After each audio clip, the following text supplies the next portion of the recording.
L'échange que vous allez entendre est un entretien épistémique. Il s'agit d'une conversation asymétrique dans laquelle on s'intéresse à notre interlocuteur en lui posant des questions. Au travers de celle-ci, nous cherchons à comprendre les raisons qui motivent son avis. L'objectif principal de cette forme de conversation est de passer un moment agréable et mutuellement enrichissant. Et on accueille quasiment un sociétaire des lives épistémiques qui vient régulièrement nous voir, Frère Adéon, et ensuite ça sera la personne au-dessus, je regarde, c'est Maxime A. Donc Frère Adéon, il me semble que c'est avec Progix que ça va se passer, je dis pas de bêtises, Progix? Non, c'est juste, c'est avec moi. Oui, salut Eh ben, Prolix. bonne discussion à tous les deux. Merci, Avant de commencer salut frère l'entretien, Adéon. Est-ce que je peux juste, parce que réagir par rapport à un truc à Citizen, c'est juste une question de définition. On se posait la question par rapport du terme l'apostasie.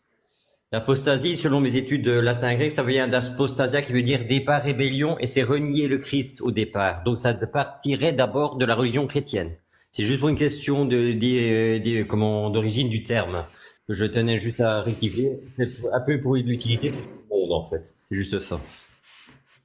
D'accord. Alors, écoute, on a 20 minutes maintenant pour en discuter ensemble, mais déjà, je vais te demander comment ça va? Mieux que la semaine passée.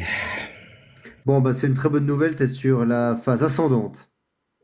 Ouais, la semaine passée, c'était tout le week-end déménagement pour un collègue que je considère comme mon petit frère, mais la 7e Camonais, je commence à en avoir ras le bonbon. Je comprends. J'ai déménagé au 1er novembre, donc je comprends complètement. Voilà. Donc, je suis aussi dans les cartons et encore plus récemment que toi. Du coup, qu'est-ce que ça t'inspire, le sujet de ce soir?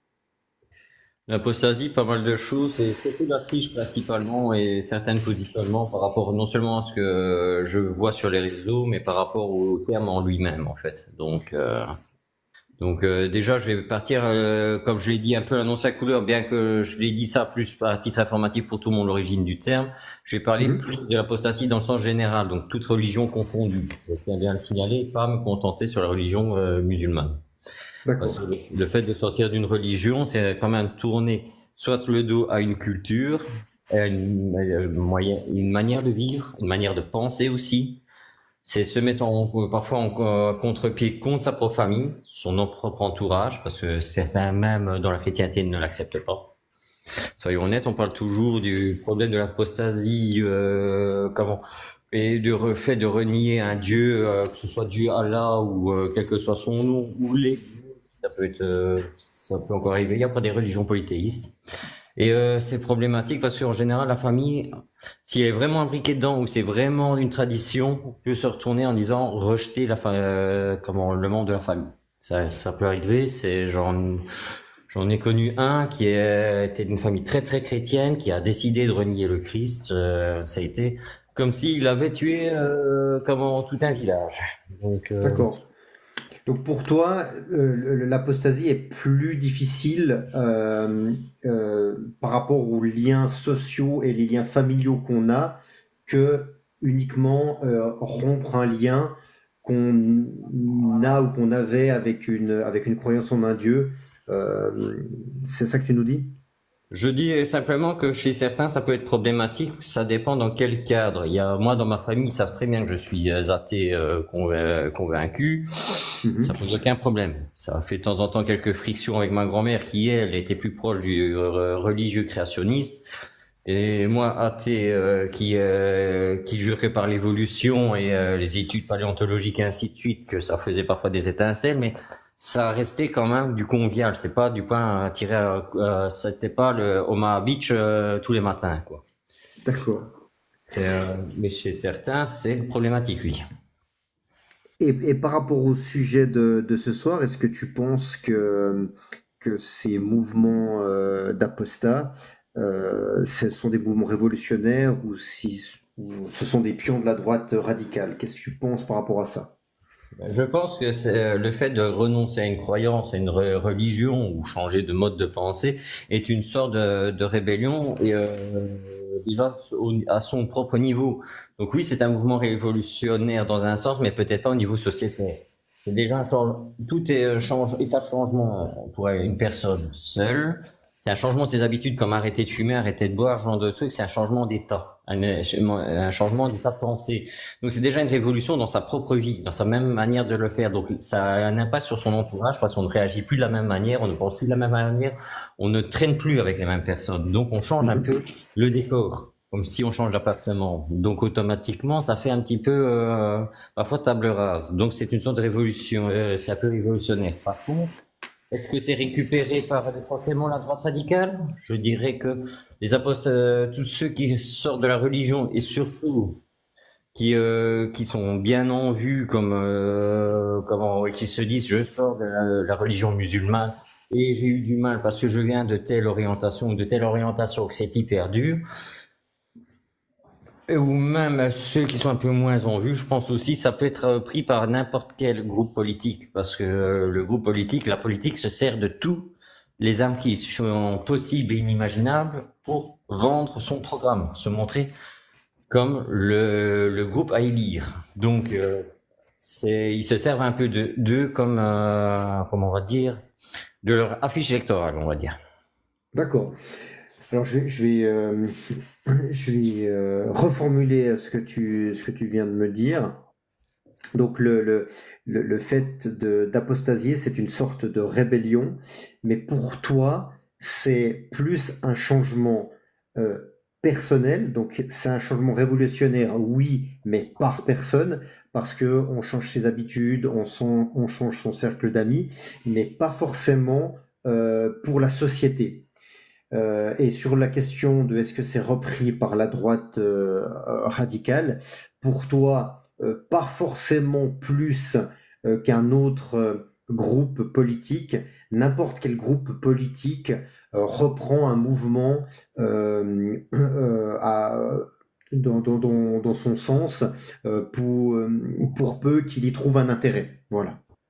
En gros, oui, je peux donner une idée qui va être un petit peu un archétype grossier. Je dis très bien avant que on me mette au pilori, mais on va dire le Front National. Si un musulman renonce à l'islam, au Coran et tout ce qui s'ensuit, on va dire ah tiens.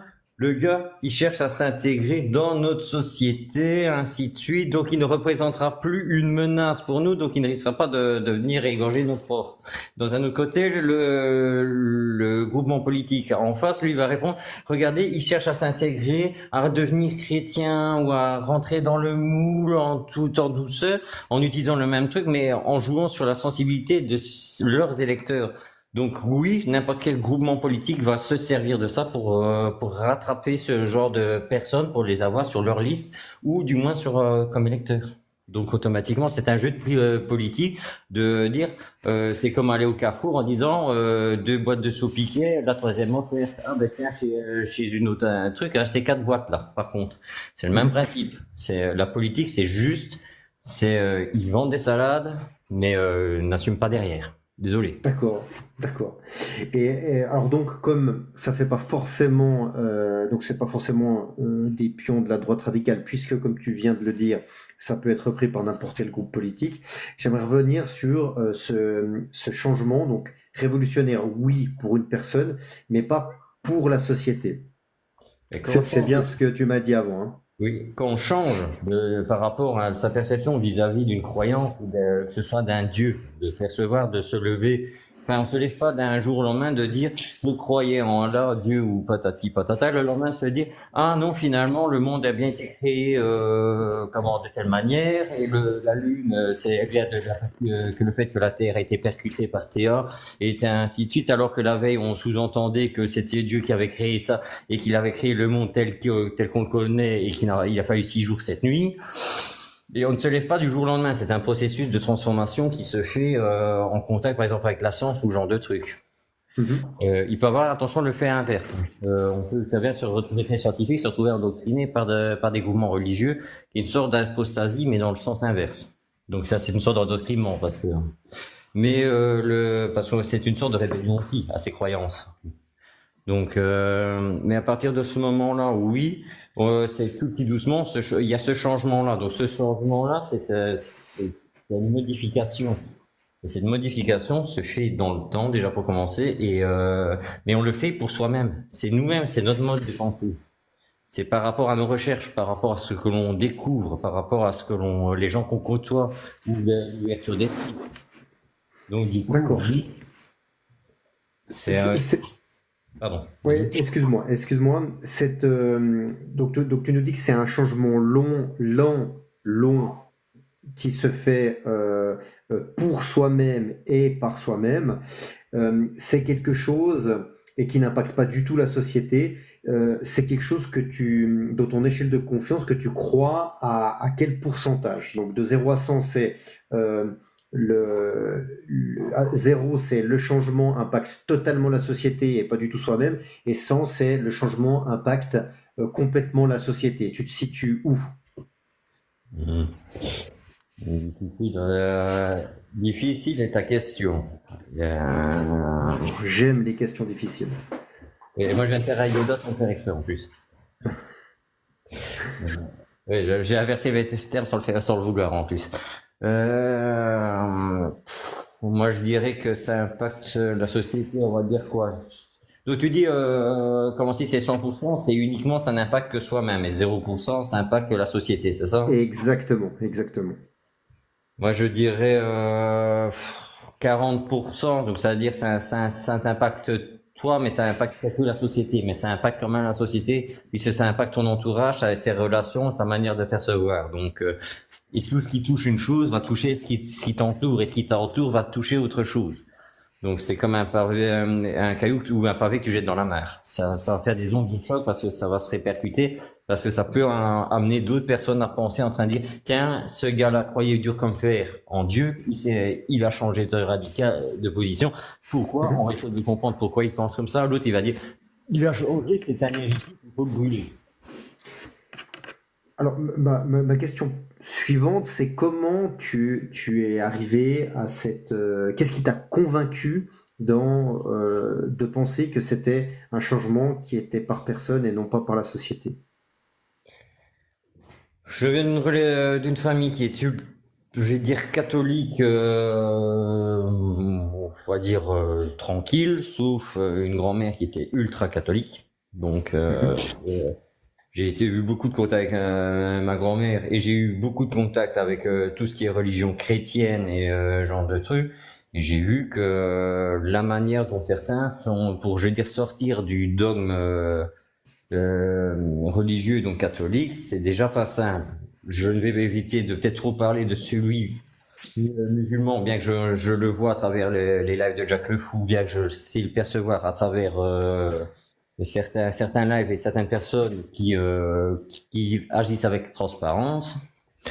Je vais peut-être pas trop m'avancer sur des sujets des terrains que je connais un peu moins, parce que je ne tiens pas non plus à dire des choses incorrectes ou que je ne maîtrise Non, pas. dis là où tu te sens à l'aise de le dire. Mais je préfère le dire que dire que je préfère parler de choses sur des terrains de connaissances que de m'aventurer sur des terrains que je connais un peu moins et de pas me retrouver avec des pieds dans un champ de mine non plus. Tout à fait. Je vais dire moi personnellement, et à travers le fait que j'étais dans une école catholique, j'ai vu ce que c'était d'être imbriqué dans un système religieux qui fonctionne, où tout est fait pour que ça tourne et qu'on soit mis dans un moule religieux. En tout cas, là-dedans, moi je vais dire personnellement, tout est fait pour qu'on te dise, ben tiens, il faut croire en Dieu parce que tes grands-parents y tiennent, parce que tes parents le sont, ainsi de suite. Faut arrêter quoi. De toute manière, déjà quand j'étais au catéchisme, comme disait, Dieu a créé la terre, je faisais déjà l'amour, j'étais déjà dans les bouquins du magazine Le Soir, la création de l'univers et ce genre de trucs. Donc, je mettais déjà ça en parallèle et en confrontation avec Dieu. Donc, ce qui t'a convaincu que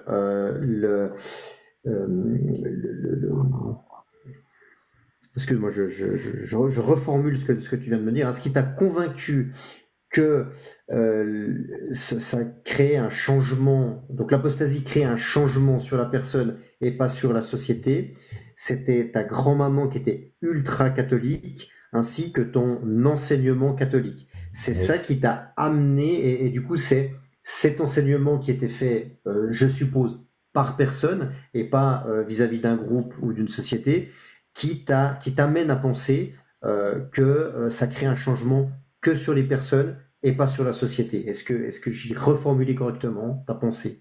C'est un résumé, mais qui est incomplet parce que ça ne couvre pas une partie de comment? Je vais essayer de résumer de manière simple. En fait, ça influence. En gros, je vais reprendre mon cas personnel. Le fait de m'avoir mis au collège Saint-Julien en latin grec, ces contes chrétiens m'ont donné les armes pour pouvoir débunker la religion. Ils m'ont amené à pouvoir réfléchir et penser, de dire il y a des conneries dans la Bible, il y a des choses qui me racontent que c'est des bobards, que scientifiquement c'est pas possible. Il y a des choses que je me suis dit, non, on nous fait prendre, ce qui m'a amené à me mettre en porte-à-faux avec la religion, donc automatiquement avec certains membres de la famille. Bon, soyons honnêtes. Mais à partir de ce moment-là, oui, ça, au niveau individuel, ça t'impacte, mais ça impacte aussi tout le monde. Parce que si je suis automatiquement, en discutant de mes doutes avec d'autres personnes, en parlant avec certains, je me suis mis à dos certains de l'école qui étaient ultra catholiques, mais j'avais eu d'autres qui se disent c'est pas con ce que tu es en train de me dire et de réfléchir. Donc il y a toujours un impact, c'est pour ça que j'ai dit 40%, ça m'impacte beaucoup, plus moi, mais ça impacte quand même autour de moi parce qu'on discute, on est des amis sociaux, donc automatiquement on dialogue. Donc il y a un effet, comme je le dis, un effet pavé dans la mare, quoi. Alors j'ai une dernière question pour toi parce que malheureusement le temps passe vite. On a déjà bien dépassé le quart d'heure. Est-ce que tu es d'accord pour dire que la société, c'est finalement une addition, une somme de personnes? La Et que société. du coup, Oui, ça oui, et que, d'accord. et que du coup, si on change les personnes, pour finir, la somme de ces personnes est fondamentalement changée, et donc le fait, l'apostasie, la déconversion finit par changer la société de manière globale. Globalement, s'il y a un commence à apostasie, en général, s'il y en a un rat quitte le navire, en général, les autres vont suivre. Surtout si c'est planifié à juste titre. Donc oui, ça peut changer une société. Oui.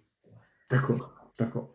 Bah écoute, je te remercie beaucoup pour cette conversation. Avant de donner la parole à Russell et puis John, je voulais te demander comment tu t'es senti, comment ça s'est passé pour toi, est-ce que tu t'es senti écouté, etc. Tranquille, détendu. Très bien, pas de problème. Super. Écoute, moi j'ai eu beaucoup de plaisir à discuter avec toi également. Est-ce que Russell ou John, vous avez une question à emporter pour Frère Adéon? Alors moi, j'en ai pas. Personnellement, Merci non, John. et Russell? j'en suis navré. Non, j'en ai pas et j'en suis navré. Ah bon? C'est la première fois que tu n'en as pas. Je suis déçu. Franchement, je suis déçu. Merci beaucoup, On Frère peut Adéon. on peut pas toujours être au top. On peut pas toujours être au top, je suis désolé, frère. Oui, y a pas de souci. Ouais. T'inquiète. En fait, moi, je pense qu'on va faire un nouveau truc. On va faire un truc qui s'appellera la carte de fidélité. Et donc, à chaque entretien, on gagne des points. Et au bout de 5 points, on a une question à emporter. Comme ça, il y a moins d'attente. Oui, ben moi, je suis déjà à la 6e point, alors. Ouais, c'est déjà le 6e entretien épistémique, je crois. Bon, en tout cas, c'est très sympa de venir, Ouais, de quand on y revenir prend chez goût, nous. hein. Quand on y prend goût. Bah Bon, bah oui. écoute, je te laisse redescendre, frère. Je te laisse en bas. Je sais que tu vas rester encore un peu. Et je rappelle que